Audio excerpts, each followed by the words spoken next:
Men have no idea how to treat women if they're in male power hierarchies. They have no idea how to treat them. And that's because we have no idea how to do that. No one has any idea how to do that. It's only been happening in any, pronounced sense for about, well, on a societal level, really probably since the mid-70s. It's 3 generations. It's a drop in the bucket. And it's a very, very difficult thing to sort out. So men are slightly bigger than women. And that's also generally characteristic of creatures that have a dominance hierarchy that's tilted towards masculine. And then the other factor seems to be that human beings have, their infants, our infants, have very, very, very, very, very long periods of dependence. And it's very difficult to maneuver your way doing anything, really, especially anything that has to do with competition and power, if you're taking care of, one infant, let alone 3. And so it seems to me that those are all valid reasons why the primary power structures among human beings have typically been male and why they're represented as masculine. Now, there are other reasons too, because this is a multifaceted phenomenon. I mean, one of the things that's very interesting about human females is that they're selective maters. Now, chimp females are not selective maters, and what that means is that the dominant males still have most of the offspring, but the reason for that, apparently, is because they chase the subordinate males away from sexually receptive females. Although the sexually receptive females will sneak off behind a rock somewhere and mate with a subordinate male. But as long as the dominant male is around, the probability of that is quite low, so that the female chimps aren't sexually selective. Whereas human females have concealed ovulation so that no one knows when they're at their most fertile, and they're selective maters. And women in every society virtually that's ever been studied have a typical pattern of behavior, which is that if you look at the female dominance hierarchy and you look at the male dominance hierarchy, the females will mate across and up dominance hierarchies, and the males will mate across and down, which works fine, both genders, because their interests align. But it also means that, in all likelihood, that women have exerted tremendous sexual selection pressure on men. And that might be part of the reason, of the many reasons that we actually, the theory is that the common ancestor between chimps and humans was a lot more like a modern chimp, than like a modern human. So for whatever reason, we've undergone a lot more transformation in the last 7 million years than chimps have.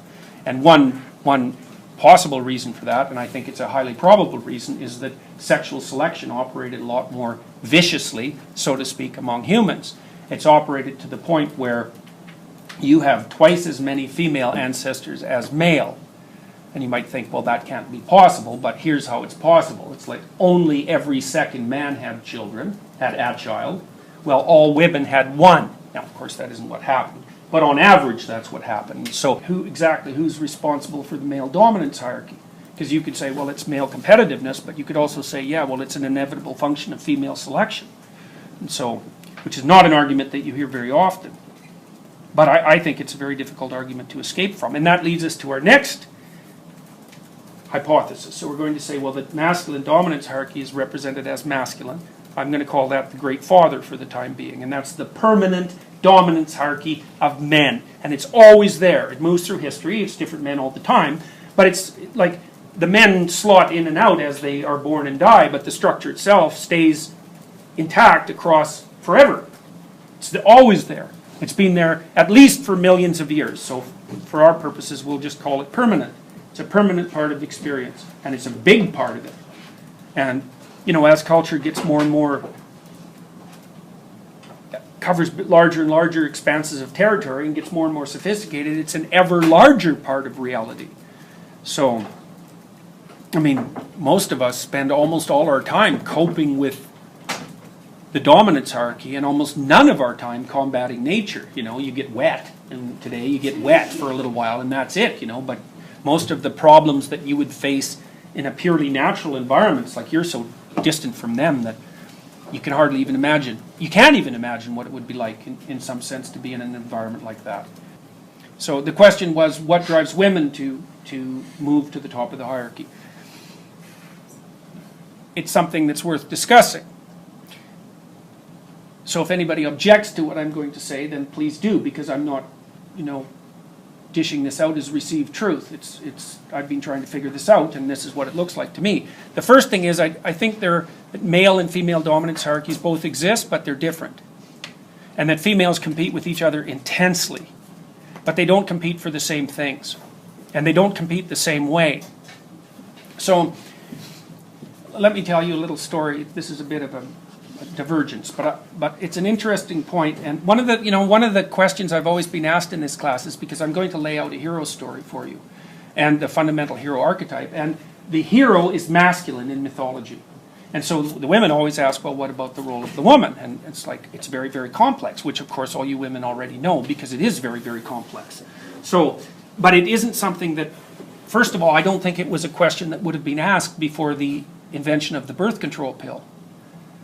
Because we know what the archetypal female is prior to that. It's the Virgin Mary with child. It's virgin with child, which means it means that the unit for woman is woman with child.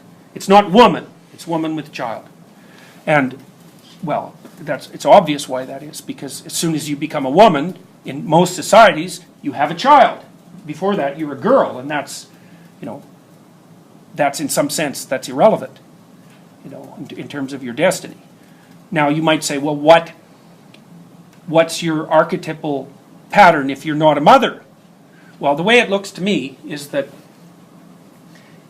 there's two archetypes for personal development, for the personal path, roughly speaking. There's the hero, and that would be the person who explores the unknown and discovers something of value and brings it back and distributes it to the community. So it's like a hunting. It's probably predicated on a hunting platform, because our bodies are hunting platforms, basically.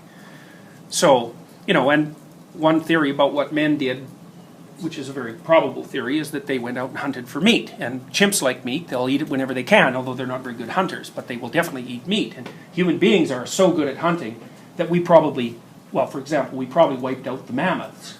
And when human beings came into North America, there was as many different kinds of large animals in North America as there was in Africa, and human beings killed all of them.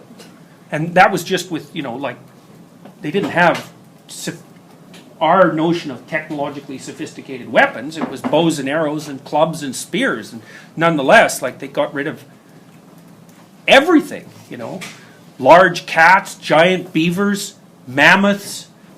I mean, part of the reason that I'm thinking about these sorts of things is because I've been very interested in the fact that men are doing very badly in junior high and high school, and they're bailing out of the universities like mad. At the rate it's going, there'll be almost no men in most disciplines within 10 years. So, I mean, you can tell that even in this class. Although it's funny, because on my YouTube videos, I look at the gender distribution for viewing, and it's 80% male. So anyways, back to the archetypal representation. I think really the way to think about it is that for men, the hero archetype is the archetype that's dominant and in the forefront, and the maternal archetype is subordinate and in the background. I mean, inside their own psyches. Whereas with women, it's reversed. So each of the genders can play the role of the other gender, but there's a tilt in each of them towards what would you say? Well, towards gender, I would say, towards typical human gender normative behavior. Now, the social constructionists believe that no such thing exists, but those people are so pathological that even considering what they have to say is a mistake. So, they act as if there is no biology and everything's cultural, and it's like, well, no, that's just not right. Now, what biology means in practice and what you should do about it, that's a whole different question. But to think of all these differences as height differences between men and women are not socially constructed. And they're relevant. And the upper body strength differences between men and women are not socially constructed, and they're relevant too. So one of the things I was wondering about, maybe you guys can help me clarify this or tell me where I'm not thinking about this properly. And if you think if I'm missing something, let me know. One of the things my daughter said, she watched my son one day have a fight with his best friend. It was a physical fight, and so his best friend did something that my son didn't regard as appropriate, and so he hit him, and then there was a fight, and then 3 days later they were friends again.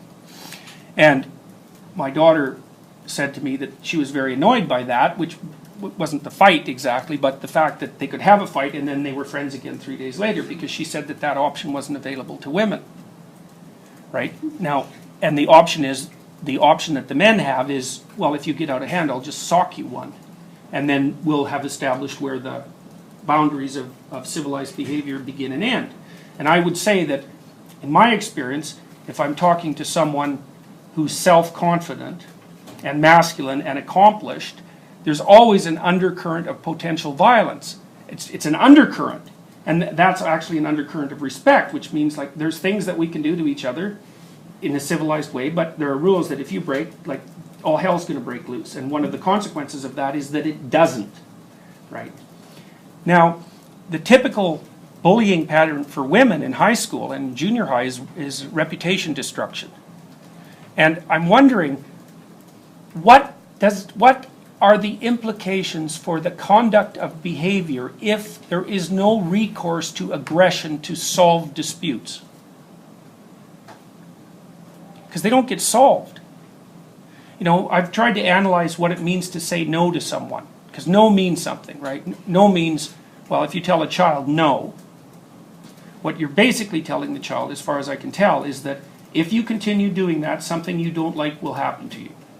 And then if you're civilized at saying no, what happens is you say no a couple of times, and then instead of devaluing the word, which is what you do if you just said it over and over 100 times with no consequences, you take action that's nonverbal. And so one of the things you might do is remove the child from the situation, or you might put them on the steps, or maybe you put them on the steps and they run away, so you have to hold them on the steps. But the point to the child is, there are limits, and if you exceed them, you will be physically controlled.